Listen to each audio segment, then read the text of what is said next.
Hey guys, welcome back to another ShMoR3S Daily.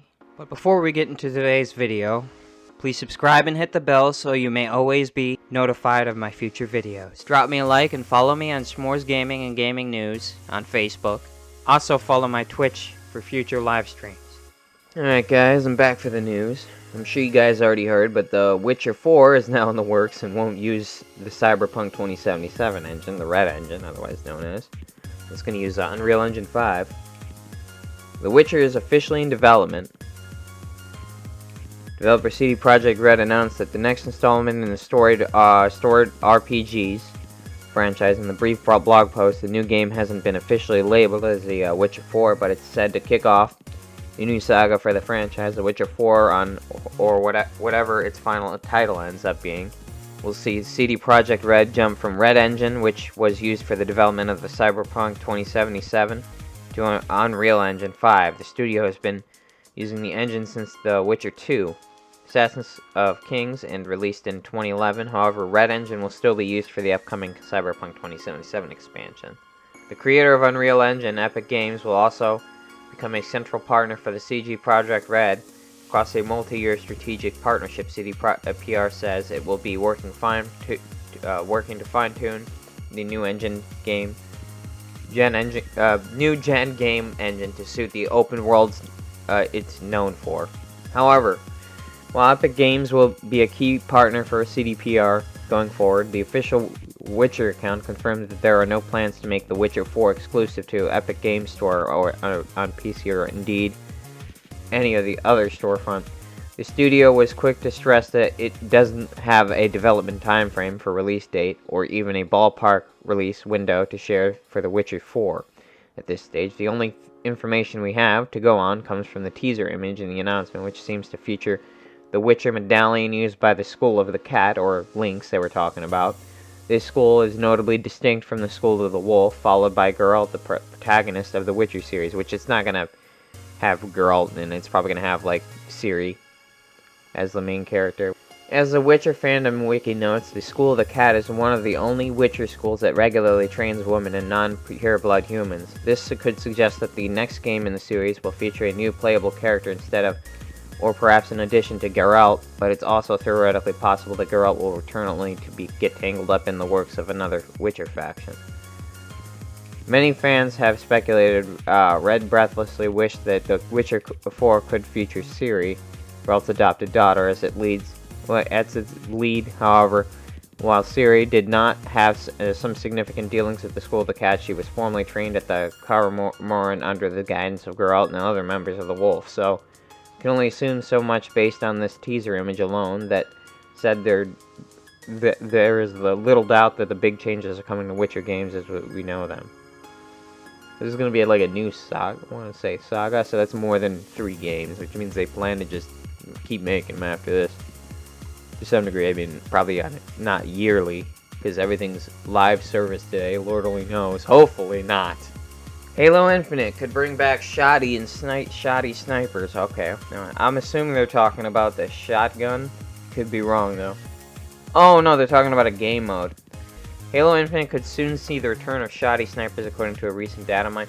They said they were going to bring back some of the other weapons. They still haven't done it yet, like the original shotgun. I don't know.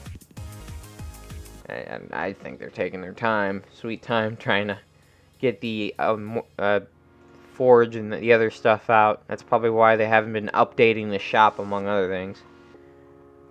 I mean, yeah. What else could they possibly be doing? Halo Infinite could see the return of shoddy snipers, according to a recent data mine. Twitter account Infinite Leaks posted a shoddy snipers snippet of code, seemingly outlining plans to bring back the game variant to Season 2 of Halo Infinite. Season 2 has also...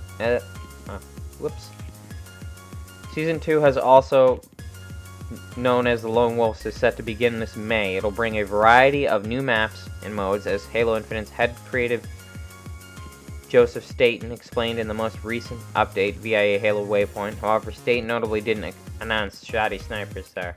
Staten did address several new pieces of content. We'll see when Season 2 launches, so it will include an arena map called Catalyst, a new mode called Land Grab, a free-for-all elimination mode called Last Spartan Standing, a BTB map called Breaker, and the return of fan-favorite King of the Hill. That's just the tip of the iceberg. Apparently, especially if Shoddy Snipers is still to come. Shoddy Snipers is a multiplayer game type seen in Halo 2, Halo 3, Halo Reach, and Halo 4. I don't think I ever played it, though. I remember seeing it, but I don't think I ever played that. I don't know. When players spawn in, there are no weapons on the map beyond equipment and grenades. Instead, every player starts off with a shotgun and sniper rifle. And that's why I'm saying it would be good to bring back the classic shotgun. I don't know. Seeing as you're advertising it here. I'm assuming they're talking about the in-game one, though. I don't know. They were talking about bringing those back. They were in the beta. Why don't you bring them back if they were in the freaking beta or the alpha or whatever you wanted to call it? Shotgun and sniper rifle will both, with unlimited ammo, the first team to reach 50 kills wins. There hasn't been any official confirmation of reveal for Shoddy Snipers as of yet, but 343 Industries is planning to release additional details about Season 2 in the coming weeks. You should hear more about what to expect in April as Season 2 marches towards its May 3rd launch date. Okay, can't wait to get some more content there. It's kind of dry right now. I mean, your occasional weekly or half a monthly event or whatever, like the recent one we got that Mark V Zeta helmet and a couple other trinkets. I don't know. Star Wars Jedi Fallen Order may make its debut during Star Wars Celebration. If it's the Force is with us this May, we'll hear about a sequel. Star Wars Jedi Fallen Order 2 could be announced this May during the upcoming Star Wars Celebration. According to insider Jeff Grubb, we could see a sequel to the title shown off during the Star Wars event this spring. We're going to hear about that in May at Star Wars Celebration. So when that's coming, so keep an eye out for that, because that's where happening 100% Grubb said on his YouTube channel in a recent video. However, he was less confident about potential release window. Okay. I can't remember. I feel like I've talked about this before, but now I can't remember what I said. Grubb replied to a reviewer asking about when the game might debut. I think it's probably not this year, probably early next year. He later clarified that the game's debuting later this year could make sense, but he feels that he has just forgot. There's nothing concrete to go beyond Grubb's insistence that the game is coming, but when it makes sense that if there's anywhere a new Star Wars title could be announced, it's likely going to be Star Wars. Yeah, I can see it. Star Wars. They're celebrating Star Wars, so why not? They could give you more information on Eclipse, so I think that one's earlier on in development, though.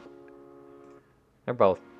I don't know about Star Wars Jedi Fallen Order, first released in 2019 on PlayStation 4, Xbox One, and PC. An updated version for PlayStation 5 and Xbox Series X launched in September 2021. There's plenty more of the universe for fans to explore, so a complete sequel would certainly be welcome. We'll have to wait and see if any official announcements are made in the coming weeks. Luckily, May isn't that far away now. Yeah, there aren't many Star Wars games that focus on right after the collapse of the Jedi Order going forward from there. So, yeah. I certainly got a kick out of that universe. I was just streaming it the other day. Next Battlefield in pre-production. DICE learned valuable lessons from Battlefield 2042 report. Hope they did. Sacred Ring. Halo. You better believe those last two games that they specifically Battlefront 2 when it first came out. Well, they fixed it as it went on. And Battlefield 2042, then they were complete freaking train wrecks.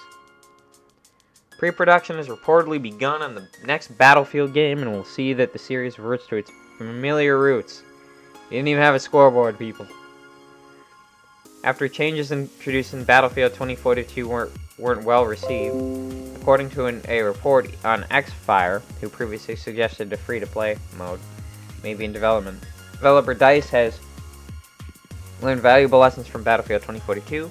Will no longer be using the game as the new foundation for the long-running FPS franchise, and one former developer who recently departed from DICE after the launch of Battlefield 2042 suggested that the next Battlefield game was at one point being designed to be even more of a hero shooter style of the game. Okay, so move on to the next, because this one clearly failed, I guess.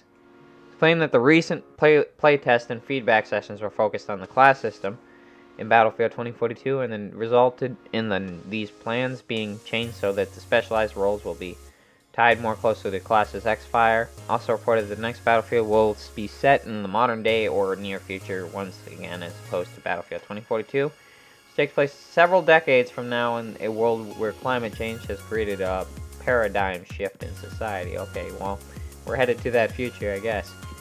As for Battlefield 2042's future, EA and DICE are still required to release a new specialist mode, weapons, vehicles, and maps as part of its Battle Pass obligation, which is being handled by a dedicated team within DICE. It's not known how the invasion of Ukraine will affect the development of the USA versus Russia lore. Battlefield 2042 as EA recently removed Russia from several of its sports games and halted sales to the country and its ally, Belarus. Yeah, see how there'd be tension there. Another Battlefield 2042 news, DICE released a patch earlier this month that added that the first in a long list of legacy features to the game, and the development team has been shaken up so that the brand can be grown. Latest entry in the Battlefield series failed to reach expectations. Yeah, that is an understatement for EA, but the company still recorded a record Q3 period last year. Oh, so they still made a lot of profit, eh? Why am I not surprised? It just didn't do enough sales. Okay. GameSpot has contacted whoopsies, EA for a comment since we'll update the post as soon as we hear back. Okay. I don't really want to know more about this train wreck, to be honest with you. Call of Duty Vanguard Zombies finally let you pause, but players are disappointed. They didn't even let you pause in this game? Seriously? Vanguard Zombies mode finally lets you pause for your match. Players are disappointed with the limitations of the feature. Okay. I don't know what to think of this. Since the launch of Call of Duty Vanguard, Zombies players have struggled to play the mode for the long periods of time due to the lack of pause feature. Now Season 2 Reloaded has finally added the option to pause, but players are frustrated with the limitations of the feature, and I don't understand why this took so much time to be patched in, but whatever. Vanguard Season 2 Reloaded patch notes details that the long-awaited pause feature allows solo players to pause for up to 2 hours collectively in matches played on the dedicated servers. Drake also said that the inactivity kick timer has also been, it's all online, but still, has been extended in public matches, so the players should have more than enough time for the bathroom break while their teammates fight off the undead. Vanguard Zombies' new pause feature is better than nothing, but it's definitely a downgrade from the pause feature in Black Ops Cold War Zombies. I don't know why they couldn't just use that one, which allowed unlimited pauses for solo and co-op matches. Not only in Vanguard's implementation limited to just solo matches, but its limits how long the solo player can pause in one match. Having the new pause feature still makes Vanguard Zombies a burden for those who want to go for high rounds. 2 hours of pause time may sound like a lot, but players still won't be able to take many breaks or get much of a snooze before continuing their quest for high round world records, which is a feat that can often take days of playing with players pausing for breaks to sleep. Okay. I don't get that. I honestly don't. Feels like games are getting more and more terrible as the years go by. I'm gonna be honest with you. Alright guys, I'm gonna call it there for today. Any news I don't get here, I'll post to my Twitter, and I'll see you guys in the next video.